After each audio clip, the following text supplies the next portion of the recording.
Welcome to the cabin. My name's Patrick Cameron. It's the middle of December and our deer season is over in Nova Scotia.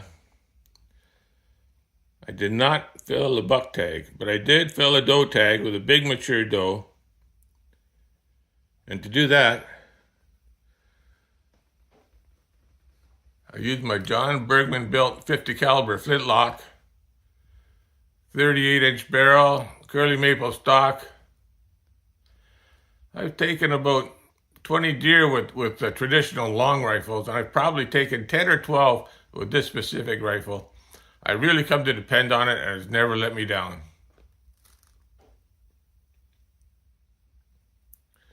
In my powder horn and shooting bag. Now what happened was we really didn't get any usable footage of the hunt. So I went back the next day and I recreated the shot.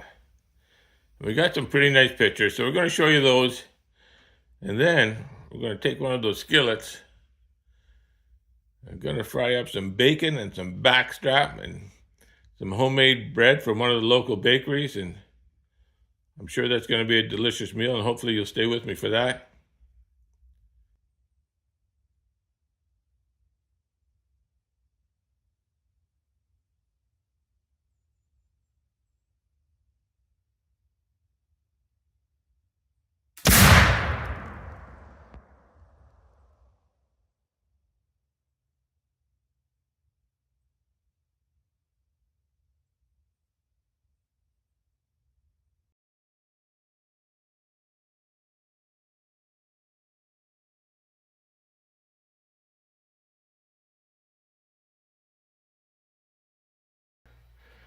Got a skillet on there, some bacon that's going to start frying up pretty soon.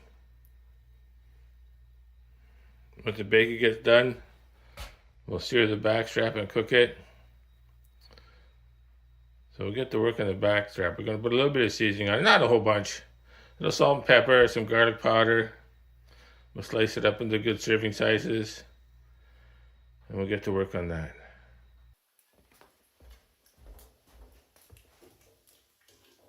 Bacon is all done. Hot stuff. I knew it wouldn't take long.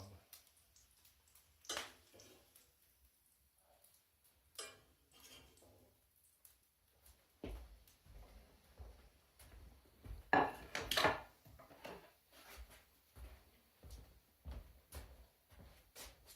this should really sizzle.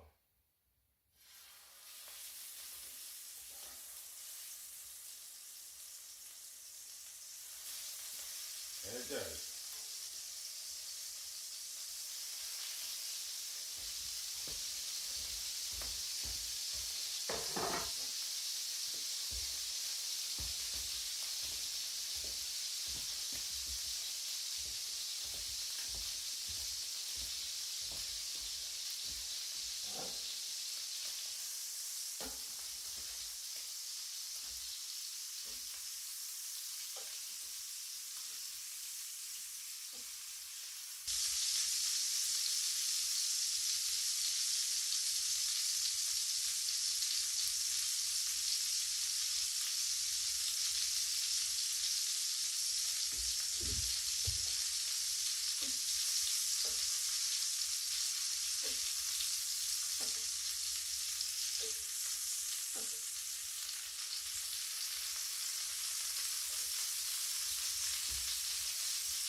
here we go. This is gonna be something delicious.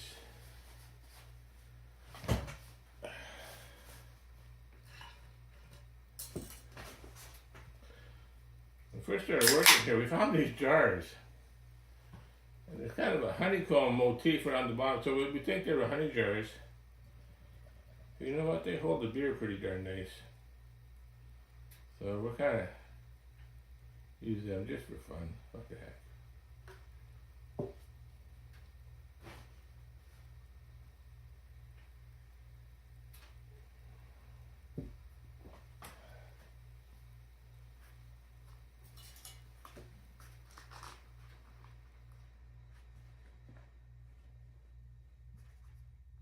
Have some homemade bread picked up from a local bakery.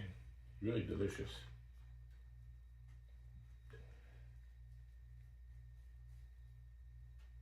There we go.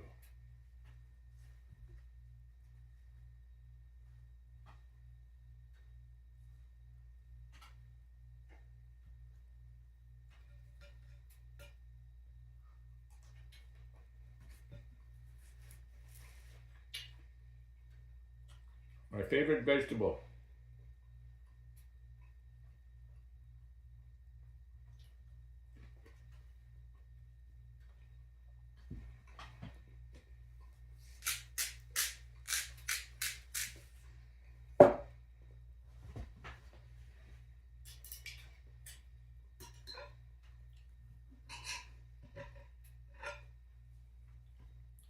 Cooked to perfection. I'm not a good cook, I'm just a good guesser.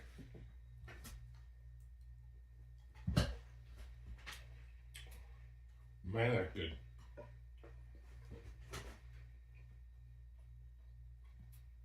Wow.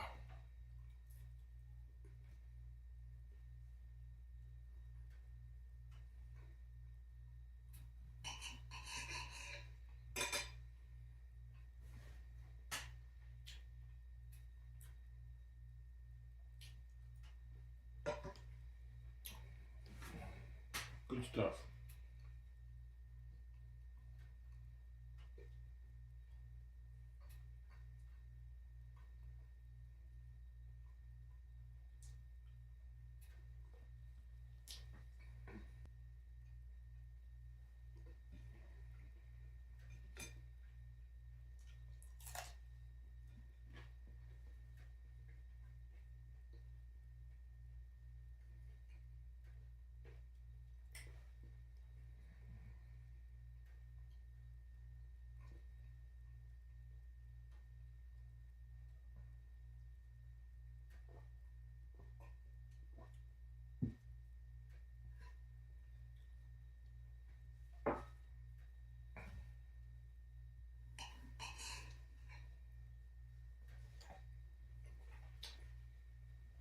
It gets pretty quiet out here, even during the day, but at night, oh my goodness, it's just so quiet.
Sometimes you just sit and listen and it's so quiet.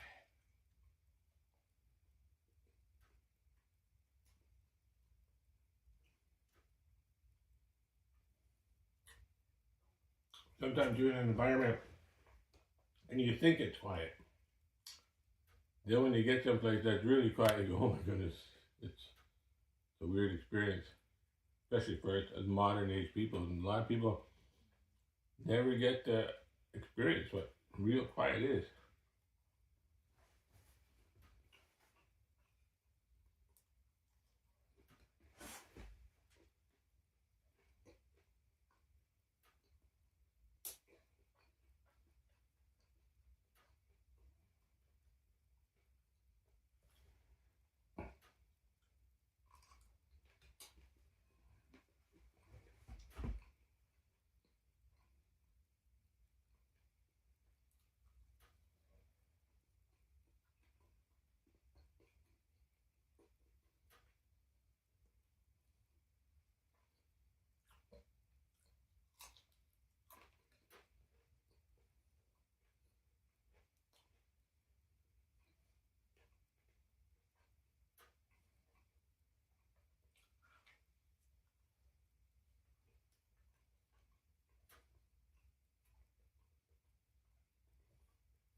It wouldn't take much to finish off that last of the piece.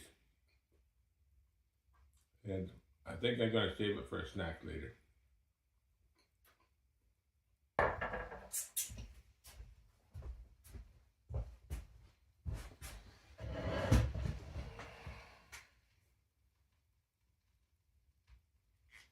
Just heard a coyote howl a little while ago. Anyway, a little bit of Glenlivet. Not too much.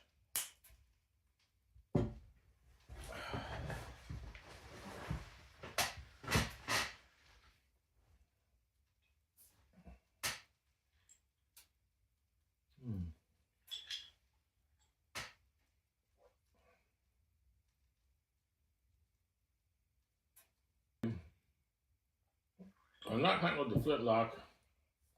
I'll be fly fishing. I probably live in one of the nicest places to fly fish. Well, pretty much anywhere in North America. There's one law in Nova Scotia that says I can fish any body of water, regardless of private land. If I can walk to it, I can fish it. They have no trespassing signs. That doesn't matter. If it's a body of water, I can go there and I can fish. Now, funny thing is, I never run into any landowner that would deny you access to water. But whatever you do, you can't park at a landowner's house. Because that's going to cost you at least 45 minutes. They talk the ear off you. Cape Breton has to be one of the friendliest places you could ever live. And so anyway, brook trout here, when I go brook trout fishing, I'm pretty much guaranteed I'm going to catch a 1 pound brook trout. I expect to catch a 2 pound brook trout. Now, that doesn't happen. Actually, it happens very seldom, but it does happen on a fairly regular occasion, maybe half a dozen times a year, for a guy who fishes almost every day. And every once in a while, you get a big one. I caught a 3 pound brook trout last year out of salt water. I hadn't done that the year before, so it had been quite a while since I had caught one that big. And our saltwater brook trout here taste fantastic. They will occasionally eat small fish, but predominantly they eat shrimp. A lot, all the time, 24 hours a day. I kept a 12-inch brook trout last year, had 14 shrimp in its stomach. Now these are really small shrimp, about 1.5 inches long, sometimes to mostly inch and a half long. But he was full. Whatever possessed him to want to grab that fly, I have no idea, but I'm glad he did because he tasted really great on the barbecue. So that's one thing we're going to do this coming spring and summer is do some fly fishing videos and do some shore lunches. We'll cook up some brook trout that we catch. It's something I threaten to do every year and then somehow never get around to it, but next year for sure we're going to be cooking up some brook trout on the shore over an open fire. So anyway, thanks for joining me on the meal. Thanks for the visit, and we'll see you again soon.